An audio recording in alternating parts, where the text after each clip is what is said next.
Assalamualaikum warahmatullahi wabarakatuh. Pendengar yang budiman, alhamdulillah pada kesempatan yang berbahagia kali ini Allah Subhanahu wa taala masih memberikan kita kesempatan untuk kembali menambah ilmu pengetahuan agama kita. Semoga pertemuan ini bisa bermanfaat untuk kehidupan kita di dunia terlebih di akhirat. Pendengar yang dirahmati Allah, pada kesempatan yang lalu kita telah membahas tentang 5 adab dan tata cara buang air besar atau air kecil.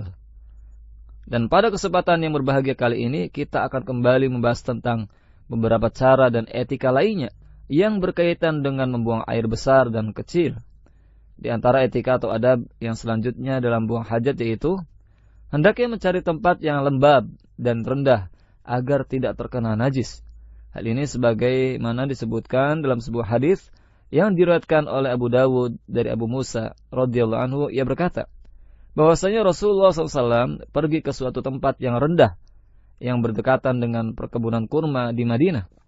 Di sana beliau buang air kecil, lantas beliau bersabda yang artinya, jika salah seorang dari kalian hendak buang air kecil, maka hendaknya ia memilih tempat yang lebih rendah untuk kencing. Kemudian adab yang selanjutnya dari buang hajat yaitu sebisa mungkin tidak membuang air kencing ataupun kotoran pada lubang. Hal ini bertujuan agar tidak mengganggu hewan atau makhluk halus yang mungkin ada di situ. Hal ini sebagaimana sebuah hadis yang diriwayatkan oleh Abu Dawud dari Abdullah bin Sarjis. Ia berkata, Rasulullah SAW melarang kencing di lubang. Orang yang hadir ketika itu bertanya kepada Qatadah, apa yang menjadi alasan sehingga kami dilarang kencing di lubang? Dia menjawab, karena lubang merupakan tempat tinggalnya jin. Kemudian pendengar dirahmati Allah, adab selanjutnya yaitu sebisa mungkin menjauh dari pepohonan yang dijadikan tempat berteduh, jalan yang dilalui orang dan tempat persinggahan. Hal ini sebagaimana yang diriwayatkan oleh Imam Muslim dan Abu Dawud dari Abu Hurairah radhiyallahu anhu bahwasanya Rasulullah SAW bersabda, hindarilah 2 perkara yang dapat mendatangkan laknat dan kutukan dari orang. Para sahabat radhiyallahu anhum bertanya, apa yang dimaksud dengan 2 perkara yang dapat mendatangkan laknat dan kutukan itu?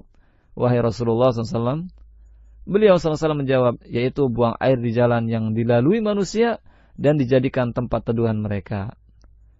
Kemudian adab yang lainnya ketika buang air yaitu hendaknya tidak buang air kecil di tempat pemandian, air yang tergenang ataupun air yang mengalir. Mengenai hal ini Imam Al-Bukhari dan juga Muslim meriwayatkan dari Abdullah bin Mughaffal.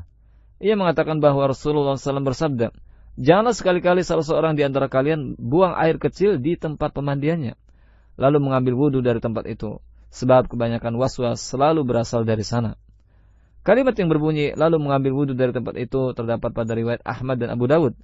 Jabir radhiyallahu anhu mengatakan bahwasanya Rasulullah SAW melarang kencing di atas air yang menggenang. Hadis ini diriwayatkan oleh Imam Muslim, demikian juga Jabir radhiyallahu anhu mengatakan bahwasanya Rasulullah SAW melarang kencing di atas air yang mengalir. Mengenai hal ini, pengarang kitab Majma' Az-Zawaid berkata, hadis ini diriwayatkan oleh Tabrani dan semua perawinya adalah thiqah alias terpercaya. Namun, jika seorang kencing di air yang bekas cucian, seperti saluran air kotor, maka hal yang sedemikian dibolehkan. Kemudian, adab yang selanjutnya saat buang air yaitu hendaknya tidak kencing sambil berdiri, karena kencing sambil berdiri tidak bisa membuat hati tenang, berlawanan dengan tradisi setempat dan tidak bagus dilihat dari sisi etika. Juga dikhawatirkan yang bersangkutan terkena percikan kencingnya. Namun, jika diyakini air kencingnya tidak memercik dan tidak dikhawatirkan mengenai dirinya, maka ia boleh kencing sambil berdiri. Berkaitan dengan hal ini, Imam Bukhari dan Muslim meriwayatkan hadis dari Aisyah radhiyallahu anha berkata, barang siapa yang menyatakan bahwa Rasulullah SAW pernah kencing dalam keadaan berdiri, maka janganlah kalian mempercayai ucapannya. Beliau tidak pernah kencing kecuali dalam keadaan duduk. Imam Tirmidzi rahimahullah berkata, hadis ini merupakan hadis terbaik yang berkaitan dengan masalah etika saat buang air kecil dan termasuk hadis yang paling sahih. Apa yang dikatakan Aisyah radhiyallahu anha ini berdasarkan atas pengetahuannya selama hidup dengan Rasulullah SAW. Meskipun demikian pendengar, pernyataan yang dikemukakan Aisyah radhiyallahu anha ini tidak meniadakan adanya hadis yang diriwayatkan oleh Hudzaifah radhiyallahu anhu yang mengatakan suatu ketika Rasulullah SAW singgah di sebuah tempat pembuangan sampah. Lantas beliau SAW buang air kecil sambil berdiri. Melihat hal itu, aku segera menjauh. Tapi beliau bersabda, mendekatlah kemari. Aku segera menghampiri beliau hingga berdiri berdekatan dengan tumitnya. Kemudian aku melihatnya berwudu dan mengusap kedua alas kakinya atau khuf. Berkaitan dengan kedua hadis ini, Imam Nawawi Asy-Syafi'i berkata, dalam pandanganku, kencing dalam keadaan duduk itu lebih baik. Tapi jika seorang kencing dalam keadaan berdiri, hal itu juga dibolehkan.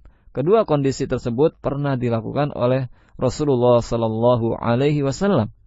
Demikianlah pendengar yang dirahmati Allah, di antara tata cara dan etika buang air besar dan kecil. Semoga Allah Subhanahu wa taala memberikan taufiknya supaya kita dapat mengamalkan tata cara dan etika tersebut. Amin ya rabbal alamin. Wallahu a'lam. Wassalamualaikum warahmatullahi wabarakatuh.